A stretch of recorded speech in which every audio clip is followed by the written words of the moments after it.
السلام علیکم ورحمۃ اللہ وبرکاتہ۔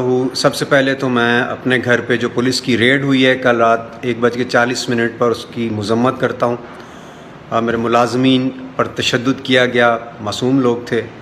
اس کے بعد فیملی کو ہراساں کیا گیا، بلا اجازت گھر کے اندر داخل ہوئے، پوچھ گچھ کرتے رہے، سارے گھر کو سرچ کیا جاتے ہوئے DVR کی فوٹیج DVR سارا اٹھا کے وہ بھی لے گئے۔ پھر بچوں کو اپنے نانا کے گھر جانے سے بھی روک دیا گیا اور تھریٹس کرتے رہے کہ آپ کے بیٹے کو ساتھ لے کے جائیں گے، پھر اس کا باپ آئے گا۔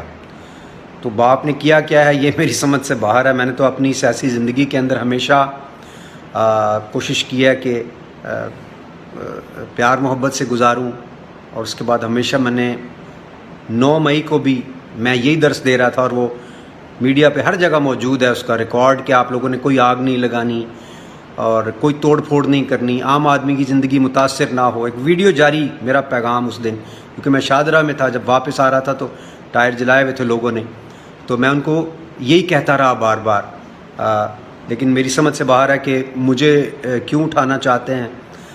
میری دعا ہے اللہ سے کہ ایاک نعبد و ایاک نستعین تو ہم کہتے ہیں، اب اس سے آگے بڑھ کے کہیں اہدنا الصراط المستقیم، اور پوری قوم کہے، کوئی ایک گروہ نہ کہے کہ یا اللہ ہمیں سیدھا راستہ دکھا، صراط الذین انعمت علیہم۔ یہ اسپریچول اینگل لانے کی بڑی سخت ضرورت ہے، اور پھر اچھی نیت سے دکھا۔ انشاءاللہ جب ہماری نیت صاف ہو جائے گی سب کی، اس وقت انشاءاللہ حالات بہتر ہوں گے۔ اور پرزور مذمت کرتا ہوں میں 9 مئی کے واقعات کی، جدھر توڑ پھوڑ ہوئی، بالخصوص کور کمانڈر صاحب کے گھر میں، اور اس طرح کی جتنی بھی امپورٹنٹ انسٹالیشنز ہیں۔ میرا اپنا ذاتی پیار ہے، محبت ہے پاک افواج کے ساتھ، ہمیشہ سے میری پوری فیملی فوج میں رہی ہے، سو میں بڑی قریب سے جانتا ہوں ان کے انز اینڈ آؤٹس کو، ان کے ساتھ ظاہر ہے ایک ایموشنل اٹیچمنٹ میری رہی ہے۔ میں خود بھی فوج میں جانا چاہتا تھا، اور ہمیشہ یہ ہوتا تھا کہ ہم نے بھی شہید ہونا ہے، پاکستان کے لیے جان دینی ہے۔ سو وہ شہداء کی جو یادگاریں ہیں وہ ٹوٹتی ہوئی دیکھ کر تکلیف ہوئی ہے۔ مجھے نہیں پتہ کس نے کیا ہے، جس نے بھی کیا ہے ان کو یہ سزا ضرور ملنی چاہیے، تاکہ آئندہ کے لیے ایک پریسیڈنٹ بنے کہ ہم نے اپنا یہ جو قیمتی سرمایہ ہے اس کو کیسے محفوظ رکھنا ہے۔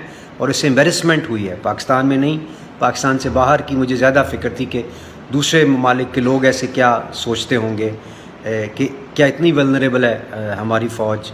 لیکن I am sure corps commander صاحب جیسے وہ ہوتا ہے کہ نہیں میرے اپنے بچے ہیں، ان کو میں سمجھا لوں گا اس طرح، لیکن بیچ میں مسکرینٹس بھی ہوتے ہیں، ہر طرح کے لوگ بیچ میں ہوتے ہیں۔ سو اللہ تعالیٰ آئندہ ہمیں اس طرح کے کسی بھی معاملے سے جو ہے وہ بچنے کی ہمت توفیق عطا فرمائے۔ اور میری اللہ سے دعا ہے کہ پاکستان میں جو پولیٹیکل ٹیمپریچر ہے نہ صرف کہ کم ہو، بلکہ سینٹی پریویل کرے، ہم کانسٹیٹیوشن کو فالو کرنے والے بن جائیں، اور ہماری نیتیں ٹھیک ہوئیں۔ میں کہتا ہوں جس دن ہم سب کی نیت ٹھیک ہو جائے گی، ہم پاکستان کے لیے نیت اپنی ٹھیک کر لیں گے، انشاءاللہ اللہ بھی ہماری مدد کو ضرور پہنچے گا۔ بہت شکریہ۔ پاکستان زندہ باد۔